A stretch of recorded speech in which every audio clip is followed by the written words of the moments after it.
Bonsoir Justine. Bonsoir Amélie, bonsoir à tous. Justine, ces derniers jours, on observe une potentielle, alors certains disent nouvelle stratégie des Russes, avec des bombardements systématiques très ciblés et très réfléchis, mais c'est-à-dire ?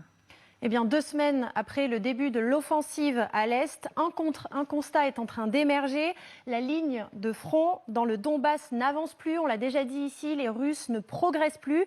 Mais en revanche, l'armée russe a lancé une série de frappes stratégiques. Vous allez voir la carte. Au sud, à Odessa, lundi, Mykolaïev hier et aujourd'hui, plus au nord à Kiev, mercredi et aujourd'hui à Soumy aussi, mercredi. Et si on part à l'ouest, à Lviv, mardi, et en Transcarpathie, c'est cette région frontalière qui est tout à l'ouest de l'Ukraine. Vous le disiez, des frappes très précises pour affaiblir au maximum l'économie et la défense ukrainienne. C'est ce que les Russes appellent des opérations stratégiques. Et selon les experts militaires qui suivent ce conflit, comme l'Australien Mick Ryan, cette nouvelle stratégie apparaît très clairement. Réduire la capacité de l'Ukraine à produire du matériel militaire, réduire les stocks actuels, carburant, etc., réduire le flux d'aide occidentale et ses points d'entrée en Ukraine vers le champ de bataille. Justine, vous nous dites que c'est exactement ce qui se vérifie sur le terrain depuis lundi à peu près. Image à l'appui. Effectivement, premier objectif, priver Kiev d'armes, de munitions et de matériel lourd fournis par les États-Unis et les pays occidentaux. Ça passe par le plus évident, détruire les stocks d'armes dès leur arrivée. Les Russes ont bombardé et détruit, vous le voyez cette nuit, un dépôt de munitions à Kramatorsk. Et plus à l'ouest, à Gostomel, près de Kiev, on découvre aussi que Moscou a détruit un aérodrome. Et cet avion, l'Antonov, c'est le plus gros avion cargo du monde. Il était ukrainien et il transportait du matériel militaire. Et quand Moscou ne peut pas détruire les stocks, eh bien, les Russes détruisent minutieusement les accès à la ligne de front, c'est-à-dire le réseau ferroviaire ukrainien. Image saisissante, vous allez le voir, de la destruction de ce pont à Dnipro, filmé par des caméras de vidéosurveillance. On l'a vu alors que des voitures étaient encore sur le pont qui permettait aux trains de marchandises de sauter le Dniepr en direction du Donbass.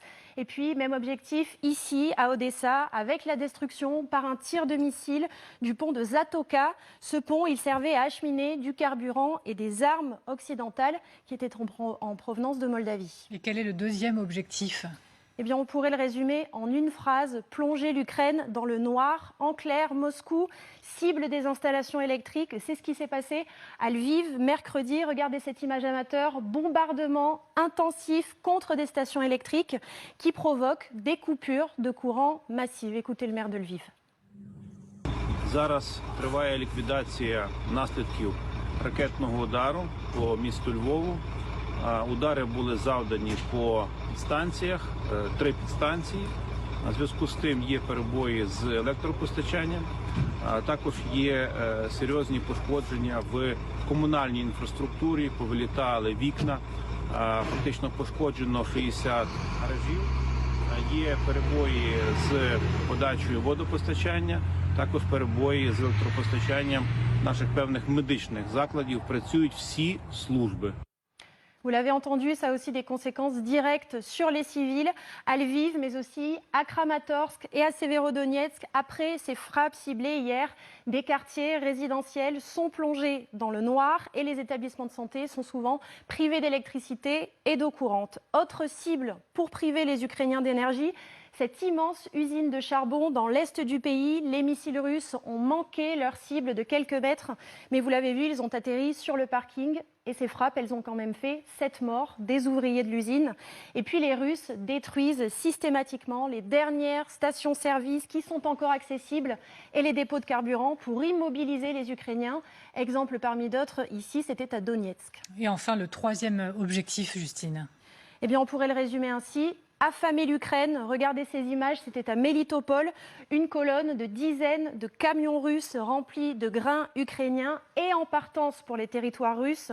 Du grain volé ou bien détruit par Moscou. C'est ce que montrent ces images que vous allez voir. Là, on est à Roubijne, aux mains des Russes, au nord du pays. Et ici, voici un silo à grains il y a quelques semaines. Et vous allez le voir, là, aujourd'hui, complètement détruit. Même logique avec cette frappe ciblée. Là, c'est contre un entrepôt de stockage de céréales. Les Russes s'emparent aussi, vous le voyez sur ces images, de matériel agricole, des tracteurs notamment, qui sont chargés sur des camions en direction des zones qui sont détruites détenus par les Russes. Alors clairement, ça risque d'avoir des conséquences à long terme sur les réserves alimentaires du pays.